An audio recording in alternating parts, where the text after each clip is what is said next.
بسم اللہ الرحمن الرحیم نحمده ونصلی علی رسولہ الکریم اما بعد بسم اللہ الرحمن الرحیم اللہم صلی علی سیدنا محمد وعلی آلہ وسلم۔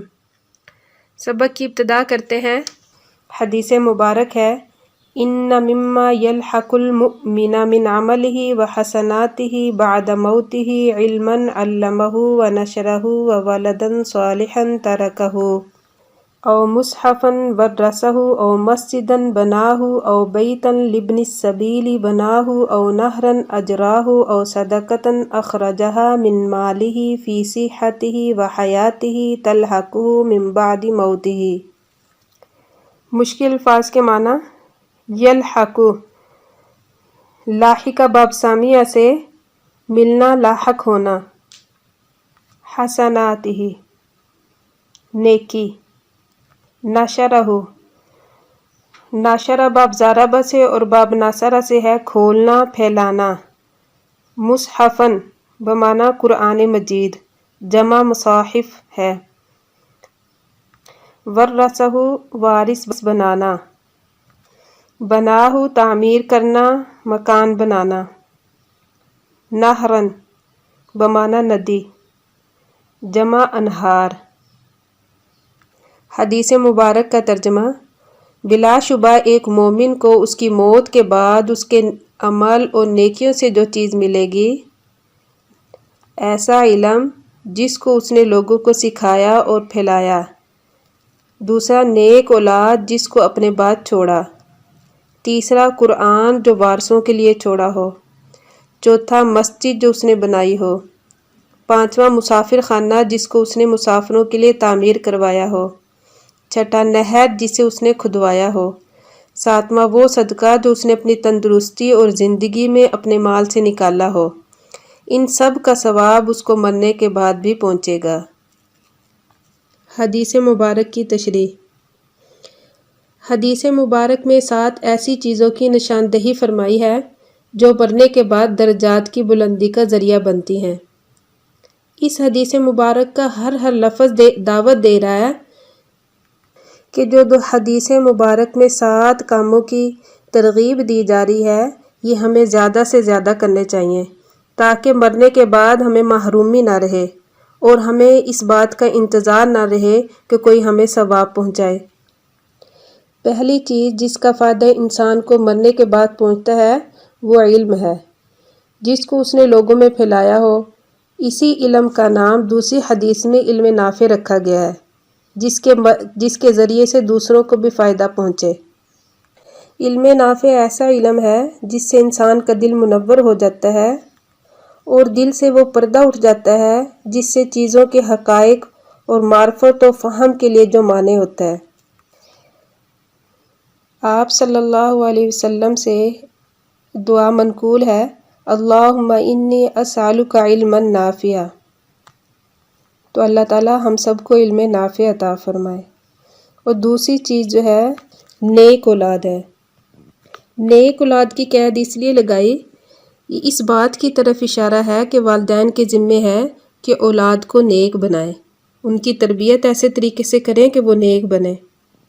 اگرچہ غیر صالح بھی دعا کرے تب بھی دعا کا فائدہ ہوگا والدین کو۔ اسی طرح قرآن پاک، نہر یا مساجد کا ثواب بھی مرنے کے بعد انسان کو ملتا ہے، کیونکہ جو خیر کی طرف رہنمائی کرے تو کرنے والے کو بھی اسی طرح ثواب ملتا ہے۔ اس حدیث مبارک میں یہ سوال پیدا ہو رہا ہے کہ یہاں صرف 7 چیزوں کا ذکر کیا گیا ہے، حالانکہ دوسری حدیث سے اور بھی چیزیں معلوم ہوتی ہیں جو مرنے کے بعد انسان کو ان کا ثواب ملتا رہتا ہے۔ اس کا جواب ایک تو یہ ہے کہ یہاں حصر مقصود نہیں ہے، دوسرا یہاں ان چیزوں کو بیان کیا گیا ہے جس سے لوگ ایک طویل عرصے تک فائدہ اٹھاتے رہتے ہیں، ان چیزوں کو اس حدیث مبارک میں ذکر فرمایا گیا ہے۔ حدیث مبارک کی ترکیب ہے انا حروف مشبہ بالفعل، مما اصل میں من ما تھا، من حرف جار ما موصولہ، یلحق فعل، مستتر ضمیر اس کا فاعل، المؤمنہ اس کا مفعول، من حرف جار عملی مضاف ہی ضمیر مضاف الیہ مضاف الیہ مل کر معطوف علیہ و حرف عطف حسنات مضاف ہی ضمیر مضاف الیہ مضاف الیہ مل کر معطوف الیہ مل کر من حرف جار کا مجرور جار مجرور مل کر متعلق ہوئے یلحق فعل کے بعد مضاف موتی مضاف الیہ مضاف ہی ضمیر مضاف الیہ مل کر بعد کا مضاف الیہ مضاف الیہ مل کر یلحق کا مفعول فی فعل اپنے فاعل مفعول اور متعلق سے مل کر ما موصول کا صلہ موصول صلہ مل کر من حرف جار کا مجرور جار مجرور مل کر متعلق ہوئے محذوف فعل کائنن کے کائنن میں مستتر ضمیر اس کا فاعل کائنن فعل اپنے فاعل متعلق سے مل کر ان حروف مشبہ بالفعل کی خبر مقدم علماً موصوف علم فعل مستتر ضمیر اس کا فاعل ہو ضمیر مفعول فعل فاعل مفعول مل کر جملہ فعلیہ خبریہ ہو کر معطوف علیہ و حرف عطف نشر فعل مستتر ضمیر اس کا فاعل ہو ضمیر اس کا مفعول فعل فاعل مل کر جملہ فعلیہ خبریہ ہو کر معطوف علیہ مل کر علماً موصوف کی صفت موصوف صفت مل کر معطوف علیہ و حرف عطف ولدن موصوف صالحاً صفت اول تارک فعل مستتر ضمیر اس کا فاعل ہو ضمیر مفعول فعل فاعل مفعول مل کر صفت ثانی موصوف اپنی دونوں صفتوں سے مل کر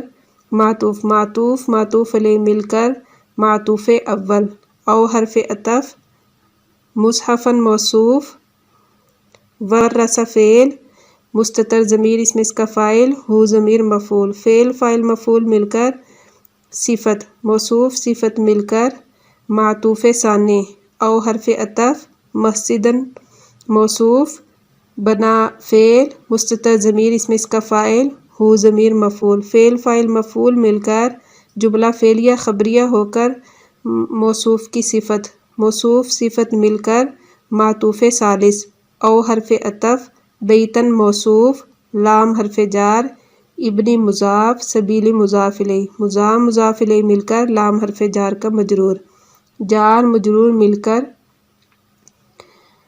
متعلق کے مقدم ہوئے بنا فعل کے بنا فعل اس میں ضمیر مستتر اس کا فاعل ہو ضمیر مفعول فعل فاعل مفعول مل کر جملہ فعلیہ خبریہ ہو کر بیتاً موصوف کی صفت موصوف صفت مل کر معطوف رابع او حرف عطف نہراً موصوف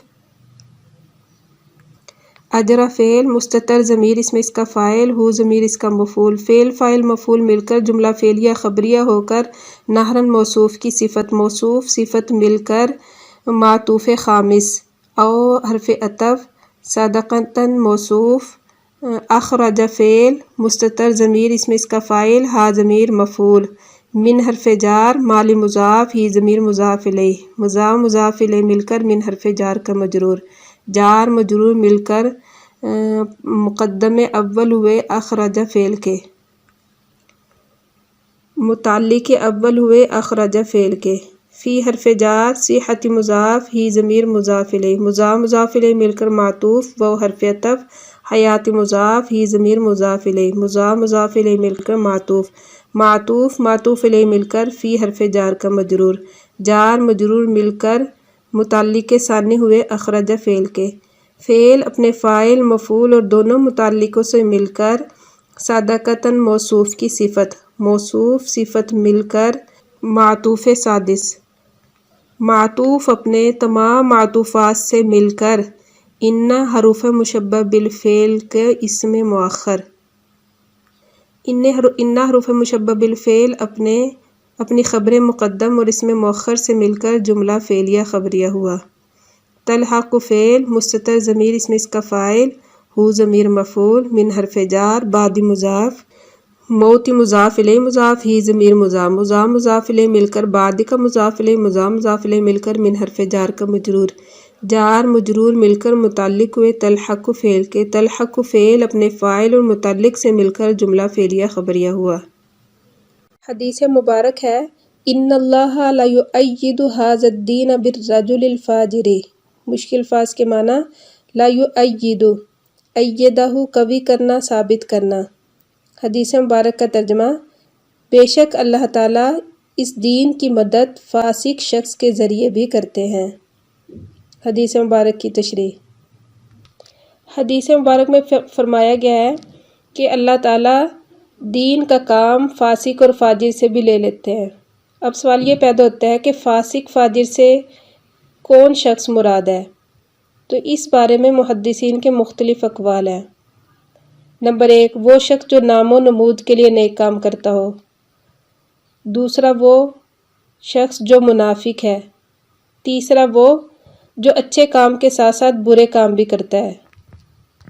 اس حدیث مبارک میں ان لوگوں کو تنبیہ کی گئی ہے جو دین کا کام کرتے ہیں کہ وہ یہ گمان نہ کرے کہ ہم تو اللہ کے محبوب ہیں اس لیے اللہ تعالیٰ مجھ سے یہ دین کا کام لے رہا ہے، بلکہ یہ سمجھنا چاہیے یہ جو دین کا کام اللہ تعالیٰ مجھ سے لے رہا ہے تو یہ محض اس کا فضل ہے۔ دوسری تنبیہ اس حدیث مبارک میں یہ بھی ہے کہ دین کا کام کرنے والے ہر وقت اپنے بارے میں ڈرتے رہیں کہ معلوم نہیں کہ میرا شمار کہیں فاسق فاجر لوگوں میں تو نہیں، کیونکہ اللہ تعالیٰ تو دین کا کام فاسق لوگوں سے بھی لے لیتا ہے۔ اس بات پر دنیا کی تاریخ شاہد ہے کہ اس دنیا میں ایک دو نہیں سینکڑوں لوگ ایسے آئے ہیں ان کے بارے میں فسق کی نسبت کی گئی، گناہ گار ہونے کی نسبت کی گئی، مگر اللہ تعالیٰ نے ان سے بھی دین کا کام خوب لیا۔ اللہ تعالیٰ ہم سب سے قبولیت والا دین کا کام لے لے۔ حدیث مبارک کی ترکیب۔ ان حروف مشبہ بالفعل، لفظ اللہ اسم، لا یؤید فعل مستتر ضمیر اس میں اس کا فاعل، ھذا الدین اس کا مفعول، با حرف جار، الرجل موصوف، الفاجری صفت، موصوف صفت مل کر مجرور، جار مجرور مل کر متعلق ہوئے لا یؤید فعل کے۔ لا یؤید فعل اپنے فاعل، مفعول اور متعلق سے مل کر ان حروف مشبہ بالفعل کی خبر، ان اپنے اسم اور خبر سے مل کر جملہ اسمیہ خبریہ ہوا۔